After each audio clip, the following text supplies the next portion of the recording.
So there's been quite a development this week. It's come to light that the British Counter Terrorism Police have put together a training pamphlet where they are actually listing the Ukrainian coat of arms and many other emblems associated with Ukraine as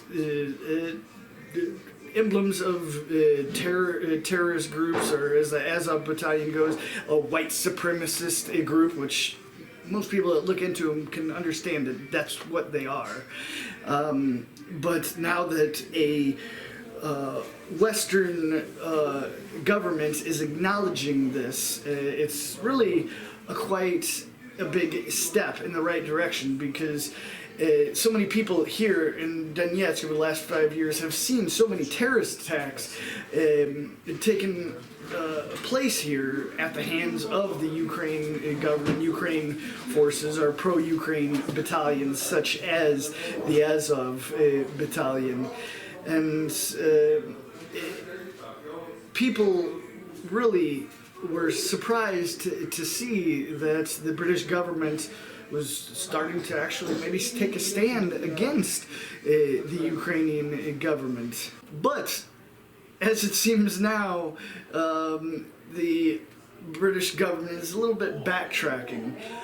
Some media outlets are reporting that the British government has apologized for putting these symbols, or particularly the Ukrainians' coat of arms trident symbol, in as a terrorism symbol or a far-right symbol. But in fact, if you look at the statements by the British government, it's not so much an apology. They say it's regretful that it's in there. Now, I think most people realize they don't really make these counter-terrorism training pamphlets just on a whim. So there was probably some good research put into this, and these images made it into that book because statistically, these images are associated with members of these far-right terrorism groups. So, yeah, I can imagine that the British government is regretful. If I was part of the Ukrainian government, I'd be regretful that my country's symbols are associated with far-right terrorist groups as well. But just because you're regretful doesn't mean it's not true. And it doesn't mean it's an apology either.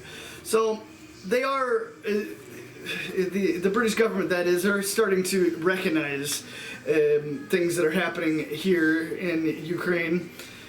They're not being that strong about it, but, you know, a trickle is a trickle, and eventually a trickle could fill up a swimming pool. So we can just hope the best that this information really gets out to the world. What's really been happening in the Ukraine war for the last 5 years, because there has been many terrorist attacks by the Ukrainian government. They have been shelling and targeting civilian areas on a daily. I mean, I've been personally to many of the sites where civilians were attacked. Not one time, not 2 times, not 3, many times. You've seen it in my work. I have personally seen many civilians be killed at the hand of the Ukrainian government. And something needs to happen. It's just a shame that, I say it 100 times a month, it's a shame that these people have to live under these conditions. There's still people that are living under daily shelling from the Ukrainian government. The Ukrainian forces are shelling these civilians relentlessly. And they say they want peace. They say they're going to go with the Minsk agreements, but it's just not happening. And something needs to be done to make it happen. Как вы подумал, зачем украинский стреляет на это гражданский? Я не знаю, как они же знают, что здесь никого нет, беспилотники пускай, ну видят, здесь люди живут. Они даже не ходят здесь военные. Здесь обычные люди, вон напротив у соседей дети, маленький ребенок, он там живет. У меня внук часто и уста маленький, он все. Я не знаю, это гражданское население, у нас здесь нет уже. Ну не с гражданскими же воевать, ну при чем же люди?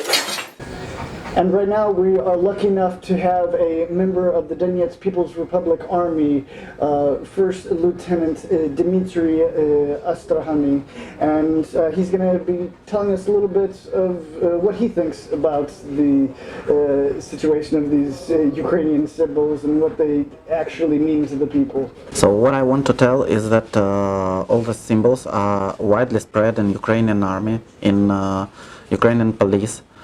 For example, the emblem of Azov battalion is the official one in Ukrainian police. So they are now a regiment of special forces of Ukrainian police, and that's their official emblem. They use it officially, and the same as their flag. Also, a lot of symbols from that book. From the textbook, like the SS troops emblems, the dead head emblem, the SS runes, the dark sun, the black sun, and some others are also widely spread in Ukrainian army and Ukrainian troops, and even they made a flash mob about protecting their right, as they told it, their right to use the dead head emblem of the SS division. And talking to the Ukrainian atom, the Trizub, as it's called, also they make such tattoos because they consider their war as like a war for Ukrainian nation, and it's also widely spread among Nazis in Ukraine, and now as I see some other white supremacy groups and Nazi organization from the Western world. So when British police make that textbook, they are actually right, because that group in Italy that was planning to kill the Prime Minister, they were also connected with Ukrainian Nazis, and they had more than 100 weapons, as I remember. So they were good prepared, they were good trained, and they had a lot of weapons. Luckily, they were stopped by Italian police. So anyway, they have, you know, they have the statistics. They know how the white supremacy and Nazi groups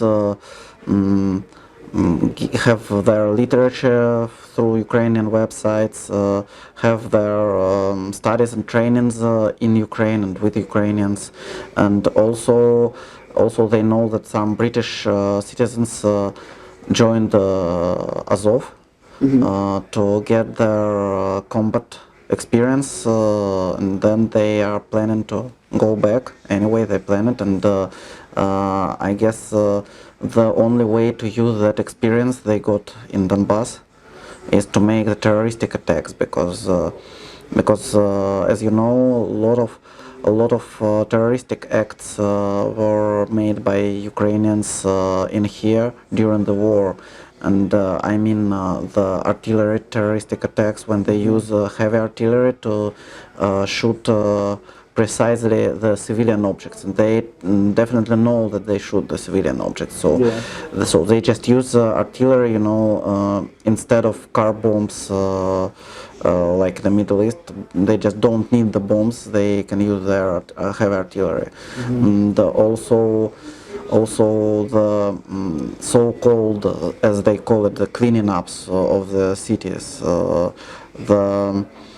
when they just get the people for having other opinion, for supporting Russian speakers, and then they have some illegal jails, illegal places where they keep them without court, without lawyers.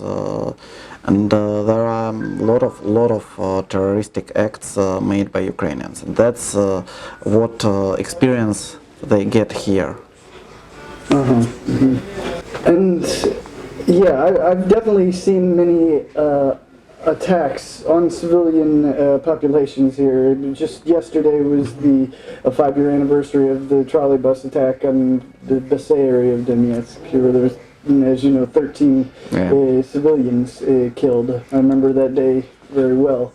But as much as the people here in Donetsk People's Republic say how Ukraine are these terrorists and everything like that, still every day Ukraine says that the Donetsk People's Republic is the terrorist, and they've been saying that for 5 years. What can you say about that? That's actually one of the main problems, because Ukrainian Nazi organization and Ukrainian racist organization, they sometimes they speak openly about their ideology, but mostly they don't. Mostly they call themselves pro-Europeans or Democrats, but anyway, everybody can understand what it goes about, and they're ideologically brothers from West. They also understand what it goes about. They understand the symbols, they understand the Wolfsangel on their emblems, they understand the swastiks, the dark sun. So everybody who wants to see the truth and to understand what it goes about can do it, actually. But anyway, the Ukrainian government, the Ukrainian higher authorities, they call us the terrorists, and they deny what terroristic attacks their own militaries do, but they have no proofs of us being terrorists, and no international court, no international tribunal ever considered us terrorists. So that's only, you know, the word that they decided to use in Ukraine to hide the one simple fact that they are Nazis and they are terrorists themselves. And what was actually funny about this is that about the English textbook is that the Ukrainian embassy was against Trizub, against the national anthem in the book, but they were not against the emblem of Azov, which is the official regiment in their country. So even True. that's true, but because in their embassy they understand that nobody would believe that this symbol wasn't about white supremacy. Yeah, that's true, and they're active fighters. Can you tell us a little bit about your background and maybe a little history on yourself? My background is very simple, actually. I'm from Donetsk. I was born here and lived here. And when the war began, and even a little bit earlier, when in Kiev it was Maidan, I saw the Nazis. I saw their symbols. I saw the big portrait of Bandera, which was right in a square. Heard their words about creating the national state, as they call it. Their dreams to create the Ukrainian nation, the new Ukrainian nation, and that's something I was always against, because Nazism and racism is nothing in common with European values. So they talked about European values and about Nazism in one the same moment. So I understood that it wouldn't work like this.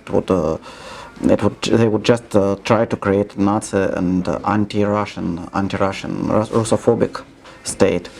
And when they were going to come to my native city, I decided that I have to do something with this. Mm-hmm. And when did you join the military? I joined military in 2016. And before I was a journalist, I was a blogger, because when the war began, Ukrainians, the first thing they tried to do was the informational blockade of Donetsk. as they called it, because they even in that moment they understood that their legends and their lies about crazy Stalinists, rebels in Donetsk, and about not educated people here, which just don't understand the European values, and just call them Nazis by some kind of Russian textbook. So they decided to make the informational blockade, for nobody could hear what really happens here, and they could commit the crimes they were planning without world society could see it. And they wanted to continue lying about them being some kind of liberals and Democrats, and which is totally not true. And I started writing via social medias, started making videos, and maybe that helped in that moment when it was a tough moment, when only the Ukrainian media, which were controlled by Ukrainian Nazis, were working here, and nobody could see what happened in the moment. Maybe that's what I started with, and then I joined the Army Press Center. Yeah, and actually a little bit kind of off topic, but you had mentioned Stepan Bandera. Is it possible, maybe you can tell our viewers a little bit about him, because not a lot of people in the United States and the Western world really know who he was, so it would be great if you could enlighten them. So talking briefly about Stepan Bandera, he lived in Poland, in the part of Ukraine that was in Poland state in that moment. And he was one of the main ideological leaders of Ukrainian far-right, Ukrainian nationalists in that moment. So he was one who decided to join German Nazis in times of war, as he said, that it would be the alliance of two great nations, the German nation and the Führer, their great Führer, and the Ukrainian nation.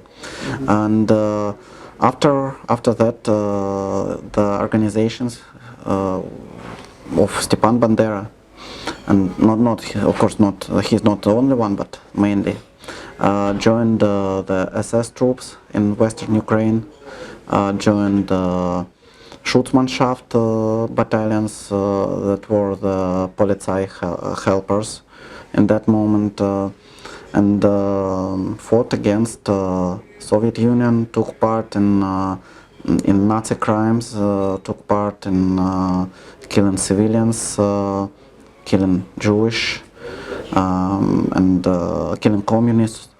So basically they were collaborants with German Nazis. Mainly they were not in combat, in active divisions. They were mainly in SS troops and in police troops. So that's they mentioned Stepan Bandera because in Western world really mostly people don't know whom he was and whom and for whom his organization fought. So they lie about them like the fighters for independence and like some freedom fighters, but you can understand that everybody can understand if you think about it that nobody fights for independence in the SS troops. It's kind of nonsense fighting for independence in SS troops. So they use him just for Western people could not understand what they really mean. And he's kind of looked at as a hero in parts of Western Ukraine, correct? Yeah. In some parts of, not in all Western Ukraine, but in some parts of Western Ukraine, he is considered as a hero, but for a lot of people. But anyway, he is considered as a war criminal in Poland, for example, because mainly what they did is killing people for their nationality. For example, they killed a lot of hundreds, thousands of Polish, and that's only one of their crimes. Of course, Western Ukraine has a very complicated history. They were never part of Ukraine, actually. They were always in Austrian Empire, in Poland, in Hungary. So they were always in some other countries, being second rank citizens. But Stepan Bandera wasn't a freedom fighter. He crossed the line which divides the freedom fighter and the war criminal and Nazi, you know. So in one moment he just crossed that line when he decided that the great Führer of German nation, he meant Hitler, will lead him and his people. So that's the line you cannot cross. Yeah. No stepping back. Yeah. And what do you think needs to happen in Ukraine to change things, to make things go more towards peace as far as the war goes? In my opinion, in my personal opinion, the things in Ukraine have gone too far because they're playing with Nazi and far-right ideology for too much years till now. So what actually is needed in Ukraine is a denazification, as it was in German after war. Some kind of denazification, and either Ukrainian leaders or maybe the Western world or in some other scenario, but somebody has to make a denazification because it all gone too far about the ideology, about brainwashing kids at schools, about raising up, you know, the generations that even don't understand that it's not normal to be, for example, in SS troops, that it's not normal to make an SS emblems on your helmets in army, to make the Die Wanger SS division emblems on the cars, and to beat leftists and liberals on the streets. They just don't understand it's not normal, and somebody has to stop it. Somebody has to understand that it's not normal. Of course, I don't mean that most people in Ukraine are Nazis. Of course, they are not. But that Nazis in Ukraine, that far-right extremists in Ukraine, they are very active.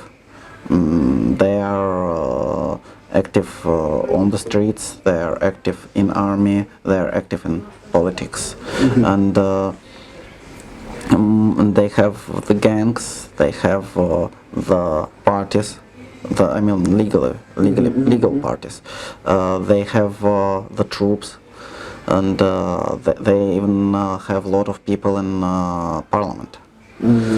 So somebody maybe in Ukrainian politics, or more, I mean, the Western world, when it will see that the rise of far-right extremism in Ukraine is dangerous also for Western world, not just for Donbass, because Russian, like the cinemas, the media, they have.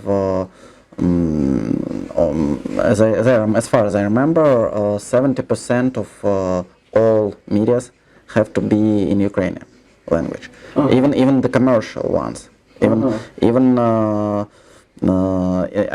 mean, not only the state medias, but all the medias, all the books, all the newspapers. 70% of what happens has to be in Ukrainian language. So even if you spend your own money for this and want to open a channel, for example, Russian-speaking channel just for your own money, but you have no right to do it. 70% of each. Of each, 70% of each has to be in Ukrainian, and it's not just about the state medias, but it's about all medias, all medias, the concerts, the theaters, cinemas, and so on. Just as an example, not only the state ones. The same is with education, because of course the state education by their new law has to be 100% Ukrainian speaking. But that in itself is holding a lot against the Russian-speaking population. Yeah, but also it goes about private schools and private universities. So you can, even if you want to spend your own money for having Russian education, it doesn't work. There are a lot of such examples. For example, if you're a Russian speaker and you want to write a paper, for example, to police or to the bank, to any official statement, it has to be in Ukrainian, and they don't give you the interpreter, even in the court. If you want to tell something, you have to do it in Ukrainian. I just know how it is living here in Donetsk, and I imagine that this was Ukraine before the war, and everyone speaks Russian here. Yeah. There's no. That's how it works. I've met a handful of people that actually spoke on a regular basis Ukrainian here in 5 years. That's what I'm talking about. So when somebody says that they want to support Ukrainian language, it's normal words. But what they do, they don't support Ukrainian language. They just fight against Russian language. And the same goes with rewriting the history. There are new textbooks each year. It changes, and they consider that Nazi criminals as heroes of the new nation, as they call it. And there are a lot of examples. But when some Western journalists or maybe some workers come to Ukraine, they don't hear big difference between Russian and Ukrainian speaking. You hear it because you know Russian a bit, and of course when they see, for example, the big the commercials on the streets, the light boxes, they don't see if it's Russian or Ukrainian, but they are written on Russian or Ukrainian, but they are all in Ukrainian, all in Ukrainian. The Russian commercials are forbidden. That's all. So if you imagine, even if you want to sell something for the Russian speakers, I don't know, the Russian book, you want to sell it for Russian speakers, but you cannot make a commercial in Russian. So you have to advertise your Russian book in Ukrainian. Yeah. And your Russian book has to be 70%. Yeah.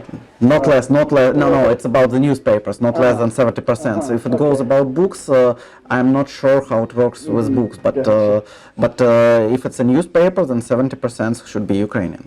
Wow. That's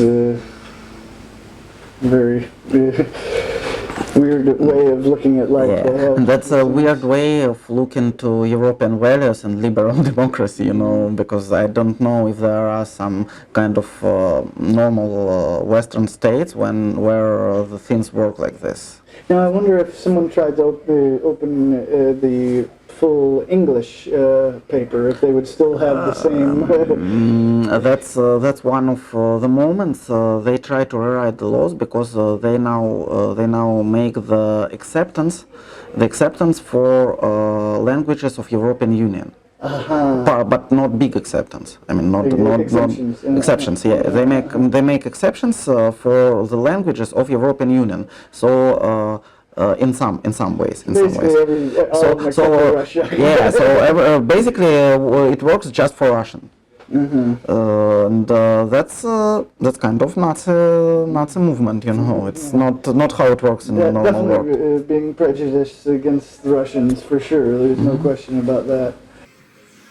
And I'd like to say thank you to Dmitry for joining us today, and hopefully you out there became a little bit more enlightened on the real facts about what's going on in the Ukraine government.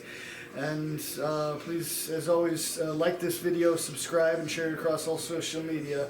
And see you next time.